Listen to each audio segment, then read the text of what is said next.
Hello guys, welcome back to my channel. Life is lifing, guys. Life is lifing, but God is golden. Okay? Yes, it's today the first time coming across my video. My name is Miss Endowed and you're welcome back to my channel. Please hit the subscribe button down below. Make sure your post notification bell is always on so whenever I upload a video, you'll be the first to like it, to comment and to share. Guys, you guys are not watching my video and I'm so heartbroken. But anyway, I won't stop posting, okay? I'll keep posting for my lovely subscribers. Guys, I told you guys I was around 500 subscribers, right? We've already hit 600 subscribers, and kudos to everyone following me. Welcome to my family, welcome to my life, and yes, stick and stay with us, and we are going to make you proud, okay? And make ourselves proud as well.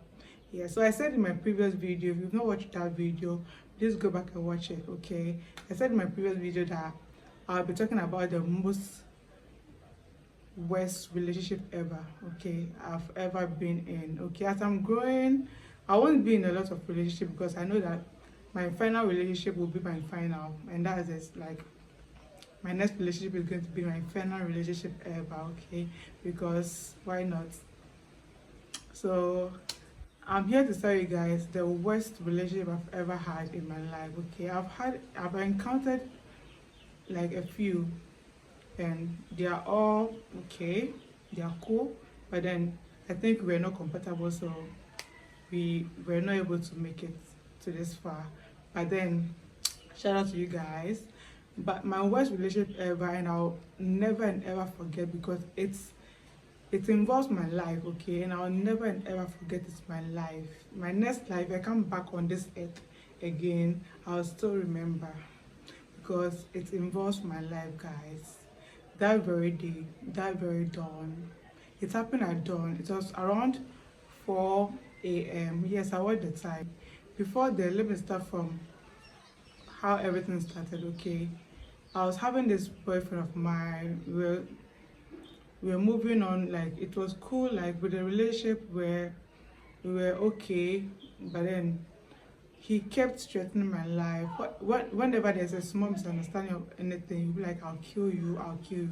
And that was a red flag. I was supposed to run away when he started with that. But then I thought like, oh, it was one of those things, like he's jealous, and I just overlooked it. Not knowing he was actually telling me his truth, okay?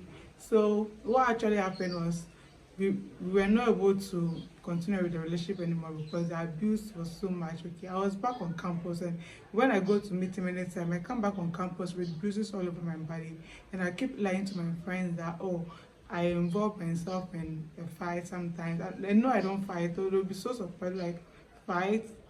And they knew that it was that my ex that was actually beating the hell out of me, okay? So I always come on campus with bruises on my body and all that. I'm like, oh no, I can't continue with this relationship anymore. Whenever he beats me, he will beat me to the core, to the extent of having bruises all over my body. And I don't deserve that. I'm a fine girl. I don't deserve this kind of pain, okay? So I was actually enjoying all this while, but my mom was like, oh, I should just forgive him. That's how relationship is. He's jealous and all that. So I always kept giving him second chances and all that. But I noticed my life was at risk when I finished with my course. If you don't know, I went to the University of Ghana. Okay, so when I finished with my course and I was pursuing my what do we call it, my national service, okay, I was posted somewhere around Pram. So he used to come there to visit me. When he comes, he doesn't want to go. He will be with me in my house. I wasn't even having time to go to work because he was always in he didn't want to go. And this guy who are like, he will frustrate my life with sex. He likes sex a lot. We can have sex like 10 times in a day. Like, I think it was abuse. He was abusing me, okay? So he didn't want to go. He was just there. And when I refused, like maybe I'm like, no, I'm tired, it's okay, like I want to go to work or something like that. Be like, I want to go and meet someone. This guy can press my neck, like something with a pillow on my face, like he wanted to just kill me. I'm like, what the heck? Like, which kind of person is this? I've never in my life met a person like this before. After that, he'll start crying. He's sorry, they are the one telling him to kill me. I'm like, who are the ones telling you to kill me, bro? Like, who?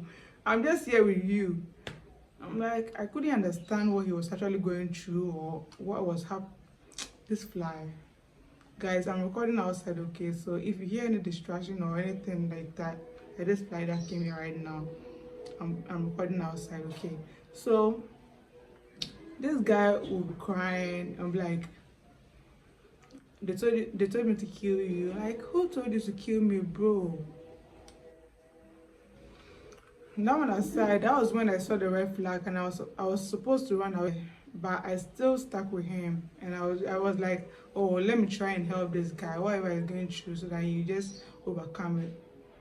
I'm not God. That was the worst mistake. God was showing me all these things, the reason for me to leave, but I still stood with this guy.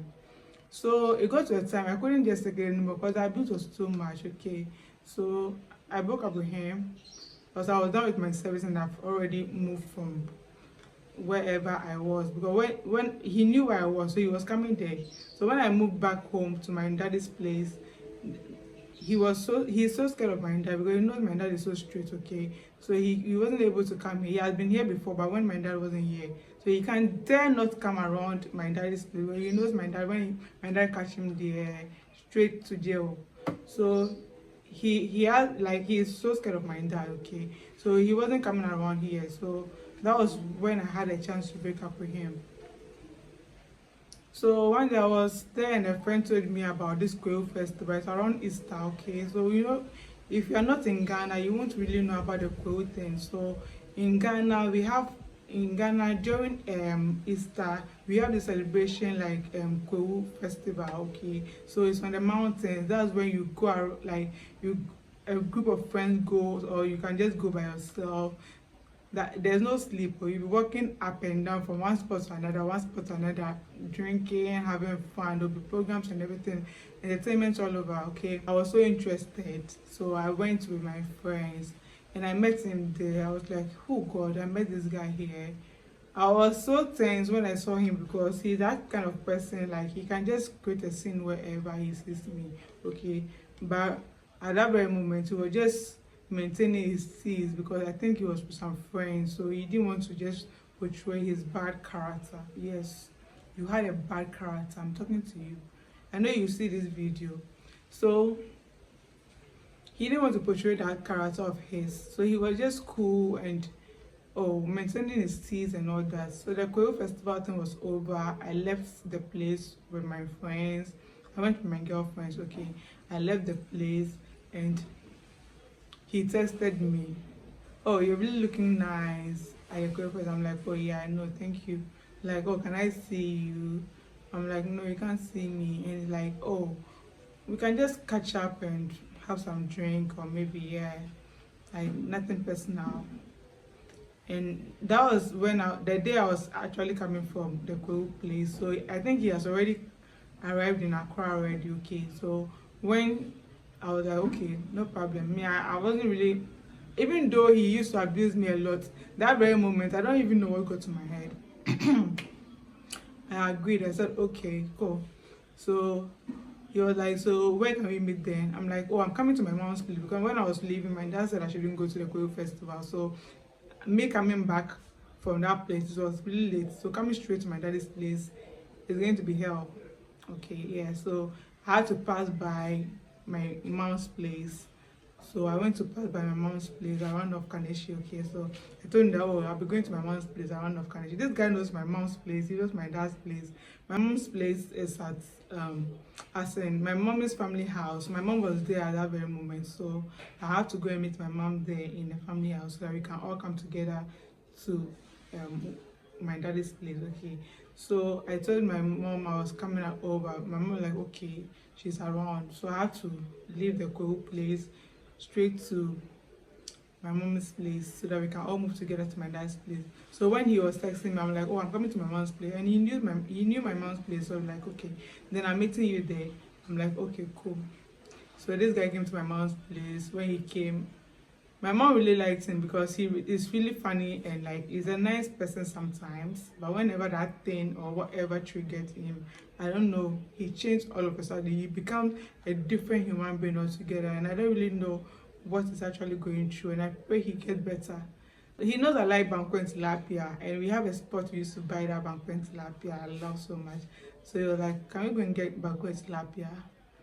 I know you like it." I'm like, "Okay, yeah, sure, why not?" So we went together to get the banquet tilapia. Okay. So when we got the banquet tilapia, he got my favorite drink, that's Baileys. He got my favorite drink, Baileys, and I was drinking in the car as we're coming. He was like, "Do I really want to sleep at my mom's place, like my family house?" And I'm like, "Yeah, I want to sleep there. Why?" He's like, "Oh." He was thinking maybe he gets me a nice place to just chill for the night. Then in the morning, I just come and meet my mom. Who doesn't like soft light? Tell me if you don't like soft light. I'm like, cool.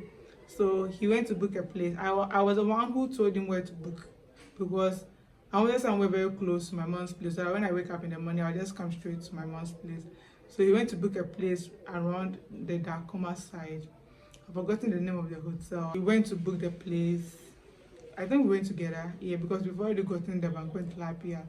So we went together and we booked the place. So we were there. I was drinking my Baileys and I'm chilling, you know. I really love Baileys. See, if you give me, then, not now, because now I don't drink anymore, okay. Then if you give me a full bottle of Baileys, I can finish everything, because I love Baileys. You know, Baileys is an Irish drink, okay. Like, it tastes like milk.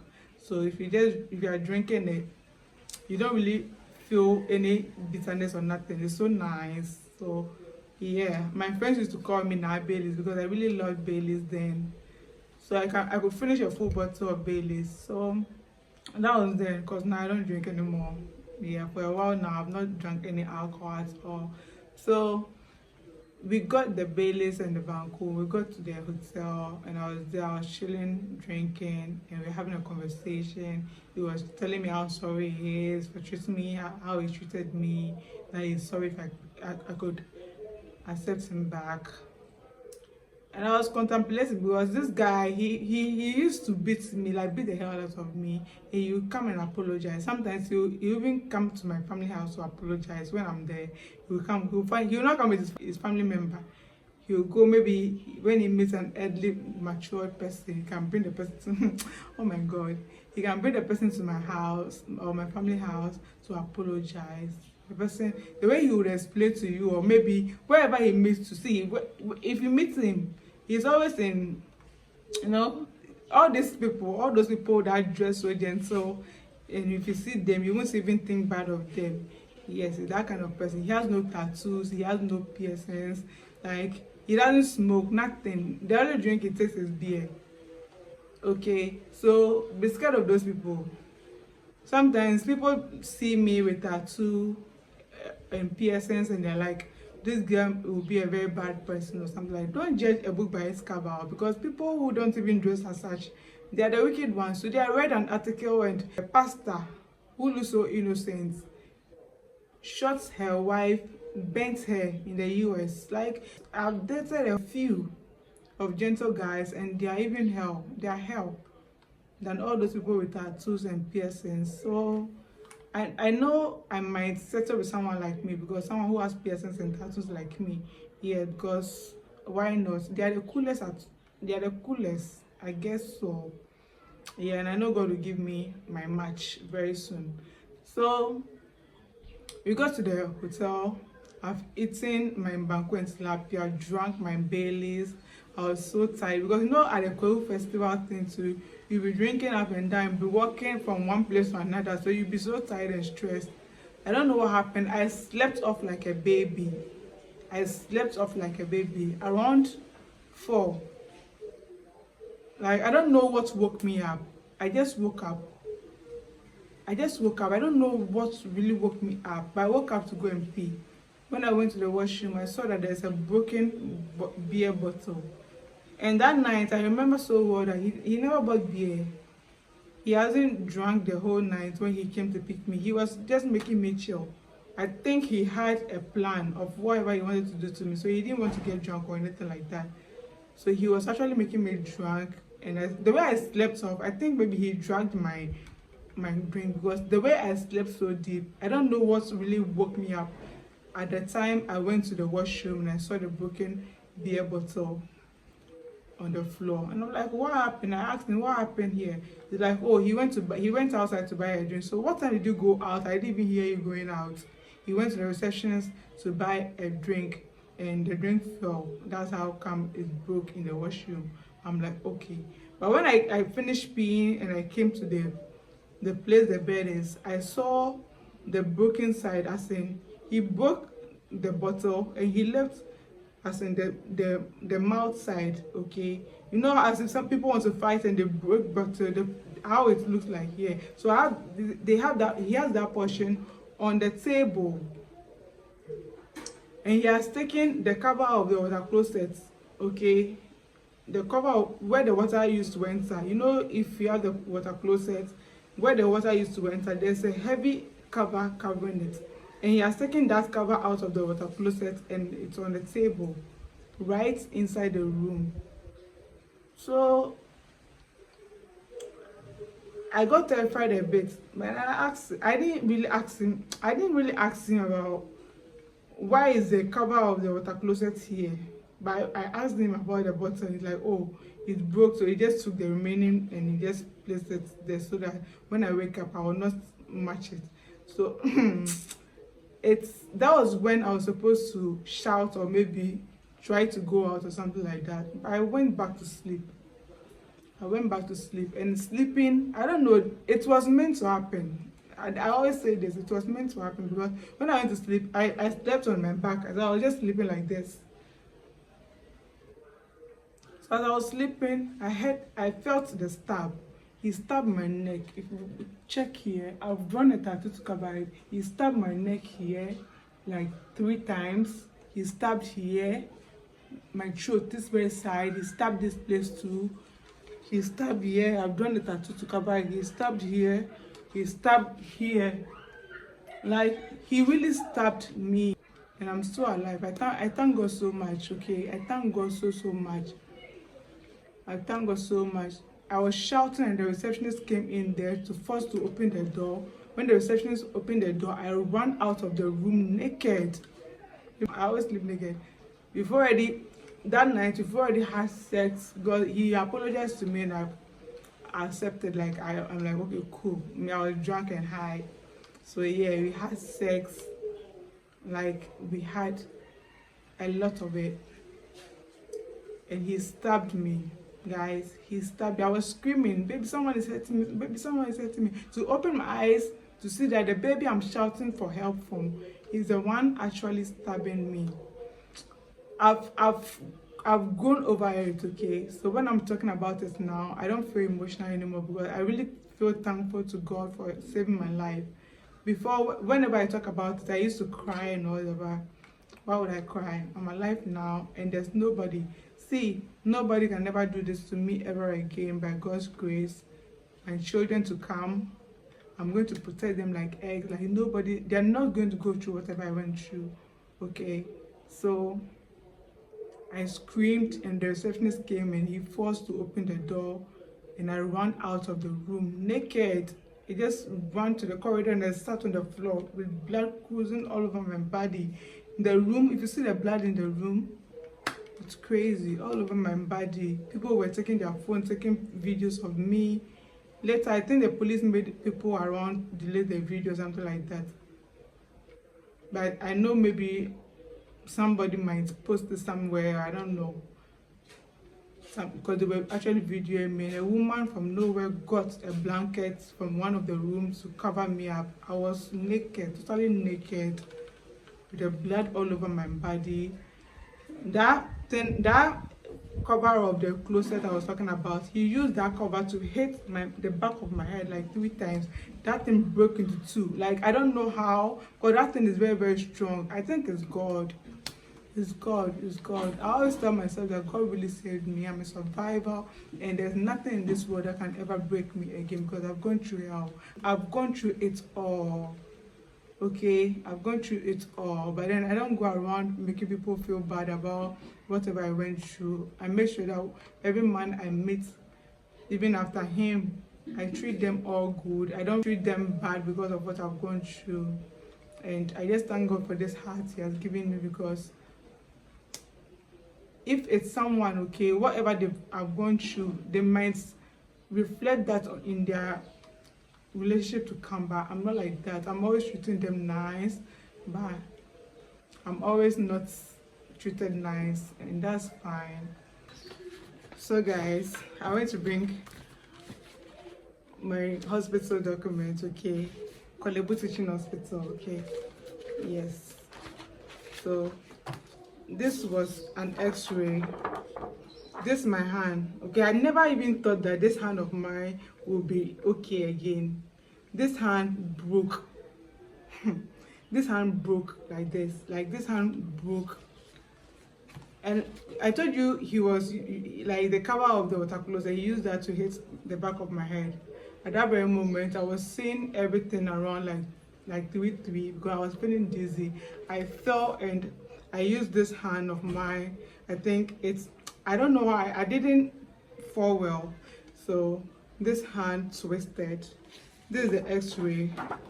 I don't know if you guys can see. So this very hand broke.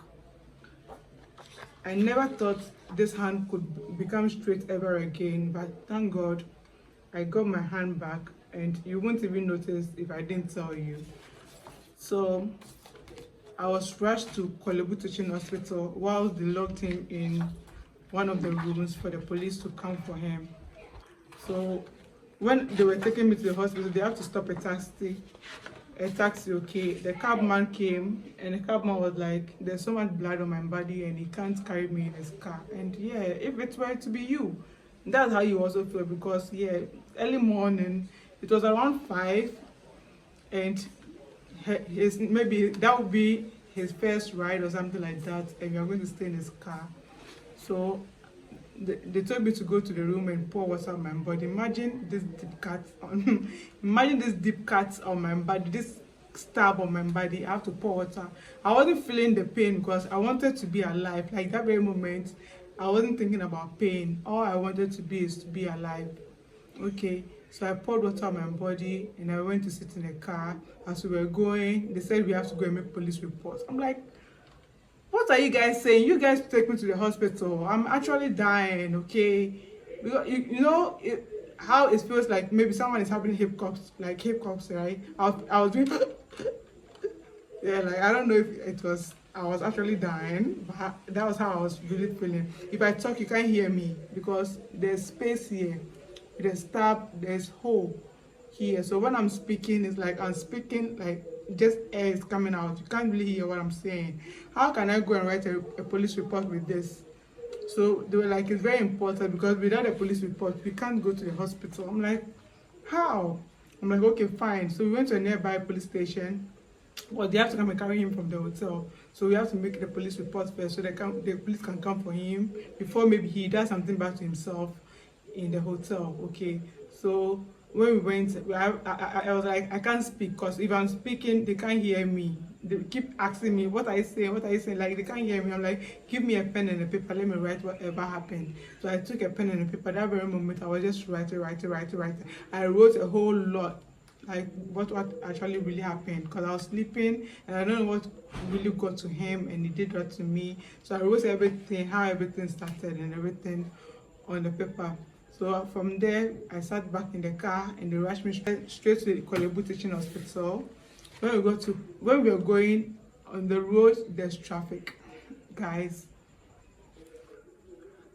The only verse that was repeating itself in my head was, although I walk through the valley of shadow of death, I fear no evil. I would live and declare the words of the Lord. 1,000 may fall at my side, 10,000 at my left hand, but they shall never come near me. Like the verses kept repeating in my. It's very good to read the Bible. It's very good to always read the Bible and memorize them. Okay, so that was the words coming out of my head, and I was just saying it in my head throughout. I don't know where an ambulance came from. You know, when in Ghana, when an ambulance is making noise like ping ping ping, or the siren and all that, they'll just pay way for the ambulance. So as the ambulance was coming with the noise, because we're already on the Kolebu road, okay? So you know Kolebu, like the ambulances and everything around, like it's normal.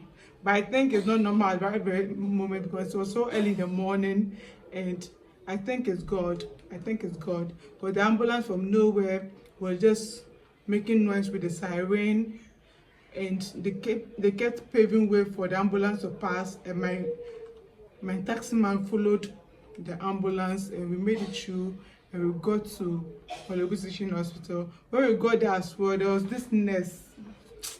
I met witches and wizards all over. This nurse was like, we don't have money yet. No, when we got to the hospital, the receptionist wasn't holding money. Myself, I wasn't holding money with me because my bag and everything was in the hotel room. So I wasn't having money. The nurse was like, we don't have money, so you can't take care of me. So we're just there. I don't know. The verses of the Bible kept repeating itself in my head. I will not die, I will not die, I will not die, I will not die. I will not die. Yes, I will not die. And truly, I didn't die. A doctor came from nowhere. When he came, he was like, he noticed I was just so weak. He was like, what's happening? Can't the nurse see that I'm dying? They should give me some drip and all that. Like, I don't have money yet. My parents are not coming. Like, and so what? She's not running. Take care of her first. And they gave me some drips and all that. Later, they have to rush me to the theater so that they can stitch all the open space. Because, guys, it was crazy. I'm trying to get emotional, but then, yeah, I won't get emotional because I've grown past it, and I thank God for my life. And, yeah. So, this document here, I've kept it from 2016. From 2016, and it's still like this. Yeah, I don't know. I don't want to burn it. I still want to keep it. And yeah. So guys, if today your first time coming across my video, please hit the subscribe button down below. Make sure your post notification bell is always on so that whenever I upload a video, you'll be the first to like it, to comment, and to share. Thank you guys, and see you in my next video. Mwah.